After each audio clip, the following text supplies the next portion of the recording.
Heute mache ich mal wieder ein Favoritenvideo und das zählt so für den Januar und Februar, würde ich sagen. Also ich mache ja, wie ihr wisst, nicht jeden Monat so ein Video, weil ich einfach nicht jeden Monat neue, tolle, spannende Sachen zusammenkriege, die ich euch dann in einem Video zeigen kann. Aber ja, so für den Januar und Februar habe ich jetzt so ein paar Favorites zusammen und die gehe ich jetzt mit euch durch. Und mein erster Favorit ist ein Lippenstift und zwar von Charlotte Tilbury, die Farbe English Beauty. Und diesen Lippenstift habe ich jetzt auch auf den Lippen, aber ich habe den auch in meinen letzten Videos immer auf den Lippen getragen. Und das ist ein super schöner, nudefarbener Lippenstift, der aber auch so einen leichten rosa Einschlag hat, aber nicht zu sehr rosa, weil wie ihr wisst, ich mag einfach nicht so rosane Lippenstifte. Und der sieht einem anderen Lippenstift von mir sehr ähnlich, also einem von Givenchy, die Farbe Beige Muslin.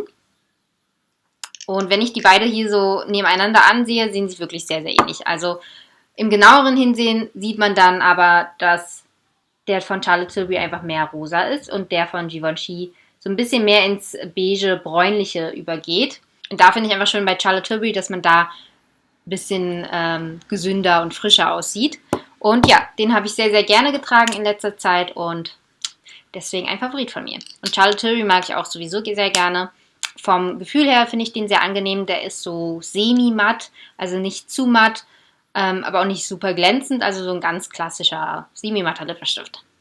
Als nächstes habe ich einen Skincare-Favoriten und zwar von Dr. Jart Dermacare das Micro Milk Peel.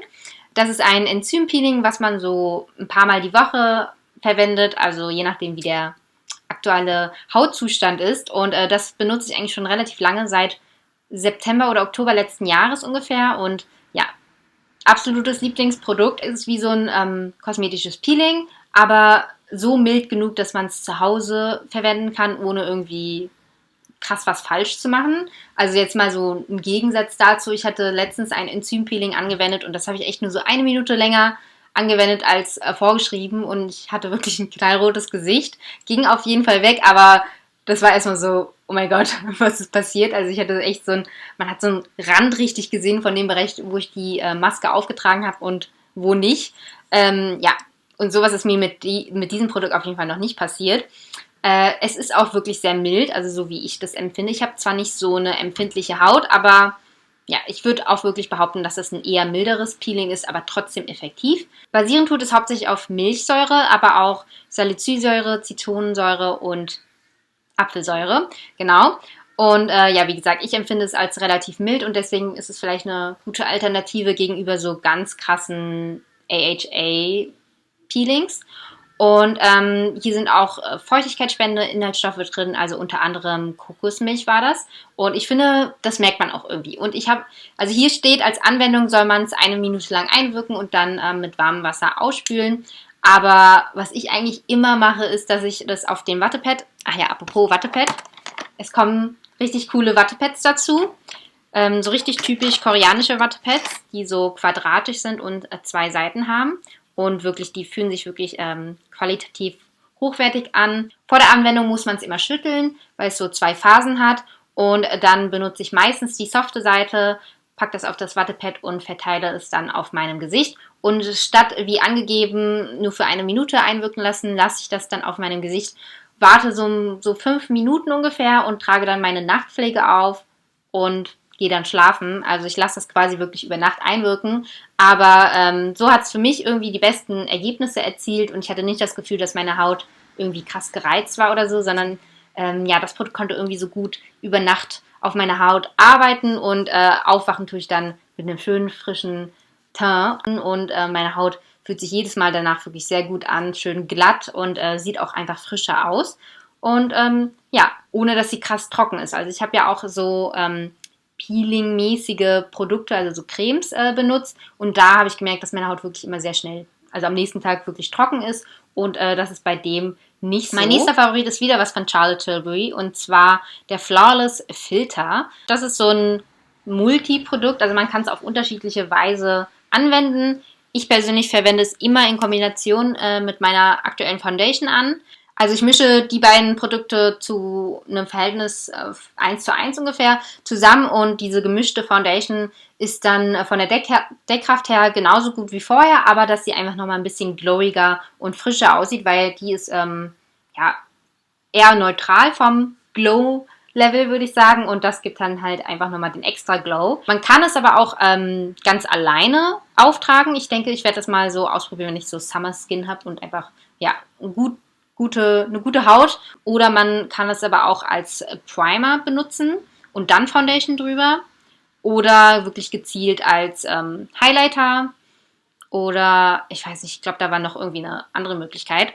Aber ja, wie gesagt, ich benutze momentan am liebsten gemischt und bin sehr, sehr zufrieden damit. Das Einzige, womit ich nicht zufrieden ist der Applikator.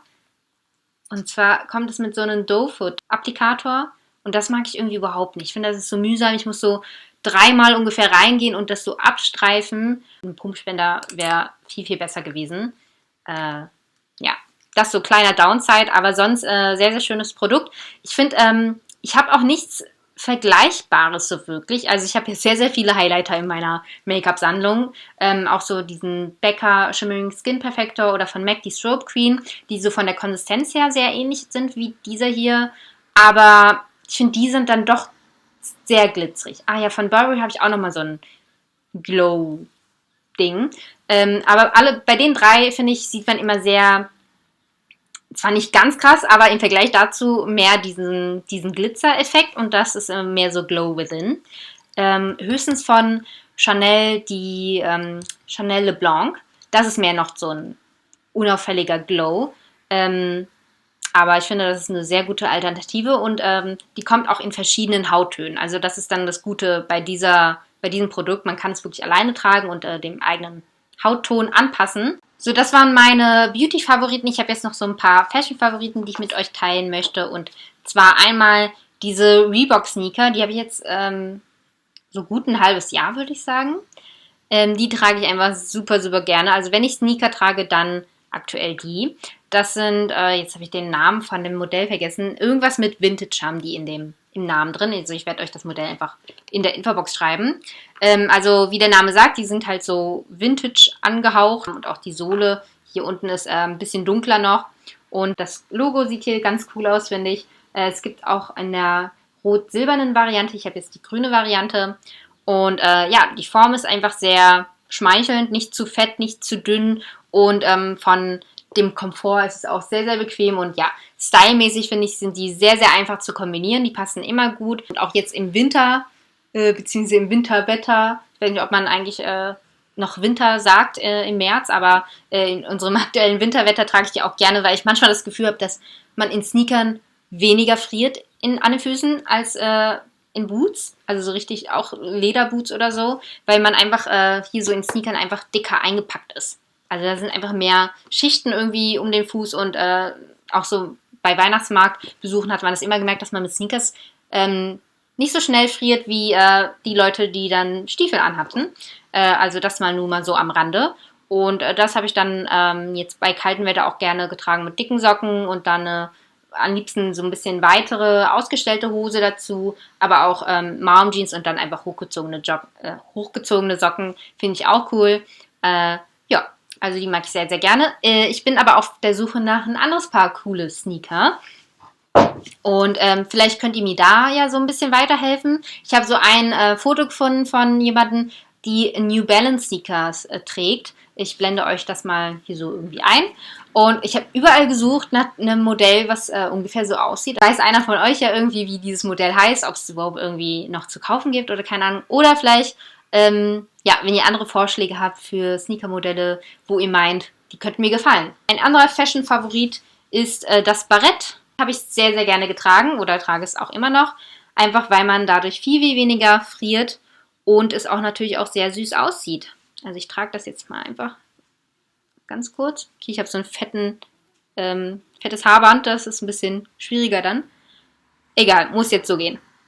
Aber es sieht süß aus. Und wie gesagt, man friert einfach weniger und das waren bei den gefühlten minus 17 Grad in letzter Zeit auf jeden Fall sehr, sehr notwendig.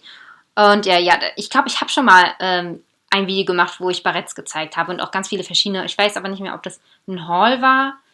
Keine Ahnung. Aber ich wollte es auf jeden Fall auch nochmal zeigen, weil es einfach, ja, liebe ich momentan. 2 Favoriten habe ich noch und zwar sind die beide so eher in Richtung Lifestyle einzuordnen und eins davon sind Magazine.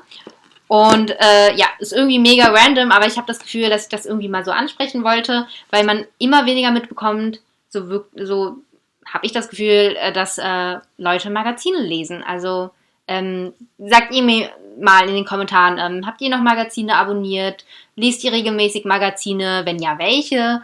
Und oder seid ihr da komplett auf die digitale Welt umgestiegen? Würde mich auf jeden Fall mal interessieren. Ich persönlich lese immer noch sehr, sehr gerne Magazine. Also ich mag einfach dieses Abschalten, weg vom Bildschirm, mich auf die Couch legen oder irgendwo Gemütliches und da durchzublättern. Und dann zücke ich manchmal das Handy, um einfach eine Seite zu fotografieren, so zu merken. Aber sonst ist es einfach mal schön, so einfach nur wirklich so in real life durchzublättern. Und ja, ich sag euch mal die Magazine, die ich abonniert habe oder die ich sehr gerne lese. Das ist zum einen das Style by Magazine. Das ist ein schwedisches Magazin und ich kann leider kein Schwedisch, aber ich mache das dann meistens so, wenn ich einen Artikel sehe, wo ich meine, der könnte irgendwie interessant sein, dann nehme ich mein Handy, nehme die Google Translate App und man kann da halt über die Kamera so direkt den Text übersetzen lassen oder auch ein Foto von dem Text machen und dann die Übersetzung lesen. Das funktioniert eigentlich ganz gut und immer noch sehr bequem genug für mich und dadurch kann ich einfach alles verstehen, was ich verstehen möchte. Und bei diesem Magazin habe ich einfach das Gefühl, dass ich da auf neue, schöne und teilweise auch noch nicht so oft gesehene Sachen stoße, die mich einfach inspirieren und auch die Collagen finde ich super, die Features, die Fotos finde ich einfach cool. Ich mag einfach so die Ästhetik von dem Magazin und ja, bin sehr, sehr, also ich freue mich jedes Mal, wenn das Magazin rauskommt. Es kommt nämlich nur alle 2 Monate raus. Und ja, das habe ich vor 2 Jahren zu Weihnachten bekommen von meinem Freund und habe dann nach einem Jahr einfach das Abo verlängert. Ja, eins meiner Lieblingsmagazine auf jeden Fall. Ein anderes Magazin, was ich sehr gerne lese, aber nur so ab und zu kaufe, ist das Porter Magazin. Das Magazin, das kauft man einfach im Online-Shop. Ja, man kann es auch abonnieren, glaube ich, aber ich kaufe es einfach immer mal wieder oder auch, man kann es auch in manchen Kiosks am Flughafen kaufen.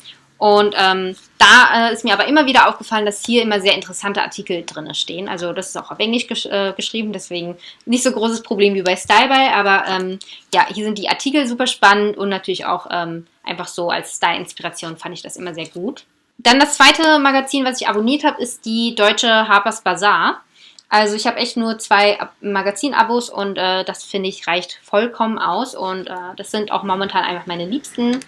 Die Harper's Bazaar ist auch sehr inspirierend, hat auch manchmal ganz gute Texte. Manchmal gab es Ausgaben, die mich jetzt nicht so gefesselt haben, aber eigentlich mag ich das overall ganz gerne. Ich mag auch hier einfach die Ästhetik, ich mag die Typo. Das ist auch immer für mich eine Inspiration, wie im Magazin so einfach das Layout ist. Und ja, was oftmals für Abos spricht, ist der Preis, weil ich bin da so ein kleiner Fuchs und hole dann irgendwie immer den besten Deal raus, wo man irgendwie noch ein Gratisheft kriegt und so oder was weiß ich, wo dann der Preis pro Stück sich weitestgehend minimiert. Ja, das so, Harper's Bazaar. Ja, also so viel dazu. Wie gesagt, mich würde interessieren, wie ihr das Ganze seht, ob ihr noch ab und zu Magazine kauft oder auch welche abonniert habt. Und wenn ja, welche, das würde mich auch sehr stark interessieren. Meine Schwester liest zum Beispiel gerne die InStyle. Und ja, schreibt mir einfach in den Kommentaren. Und dann geht's weiter mit dem letzten Favoriten. Und da habe ich nichts zu zeigen. Ich bin schon am gucken, kann ich irgendwas nehmen, aber nein, es ist nur eins, was ich nennen kann. Und zwar habe ich die Netflix-Serie Manhunt Unabomber geguckt und die war so, so gut. Ich glaube, die hatte nicht so viele Folgen. Ich glaube 7 oder so. Auch nur eine Staffel und ist dann auch abgeschlossen, soweit ich weiß. Würde sonst keinen Sinn machen. Absolut spannend, super gut gemacht, einfach sehr zu empfehlen, basiert auf wahre Begebenheiten und eigentlich wäre es jetzt sinnlos irgendwie zu versuchen, das irgendwie zusammenzufassen oder zu teasern. Ich verlinke einfach den Trailer unten in der Infobox, der, glaube ich, teasert dann im perfekten Maße die Serie, aber ich fand sie super gut, habe sie schnell durchgeguckt und war auch sehr zufrieden einfach am Ende. Sie war gut gemacht und ja, war auch mal gut, eine Serie zu haben, die einfach dann fertig ist und wo man dann nicht irgendwie noch auf die nächste Staffel warten muss oder so. Ja, und damit sind wir auch durch mit meinen Favoriten. Ich bin gespannt auf eure Reaktionen zu den Sachen, die ich genannt habe. Und ja, ich hoffe, euch hat das Video gefallen und wir sehen uns das nächste Mal. Tschüss!